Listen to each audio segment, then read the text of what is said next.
Allah says in the Quran, "Say, O Prophet, if you sincerely love Allah, then follow me. Allah will love you and forgive your sins. For Allah is all-forgiving, most merciful." Knowing and loving the Prophet, peace be upon him, is deeply associated with loving Allah. What this means is that in performing the acts of worship, be it prayer, fasting, or others, we must align them with what the Prophet, peace be upon him, had taught us.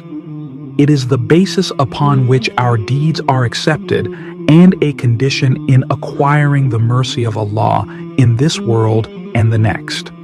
Prophet Muhammad, peace be upon him, is an embodiment of the words of Allah. It is through him that we understand and learn to love Allah. The greatest manifestation of this love towards Prophet Muhammad, peace be upon him, were from the companions. May Allah be pleased with them. Their love for the beloved Prophet, peace be upon him, was so immense that they found coolness in their eyes just by seeing him.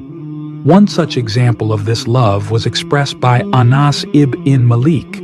He said, "I have never touched silk or anything softer than the palm of the Prophet, peace be upon him, nor have I smelt any fragrance more pleasant than his." Even during his passing, Anas expressed his immense sadness. He said, "The day the Prophet, peace be upon him, entered Medina, everything in it became illuminated, and the day he passed away, everything in it became dark." The companions had the immense blessing of seeing the Prophet, peace be upon him, and learning directly from him.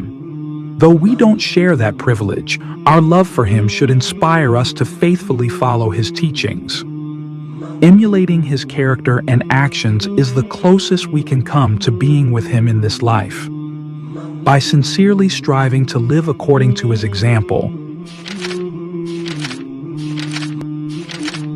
we hope to earn his intercession on the Day of Judgment.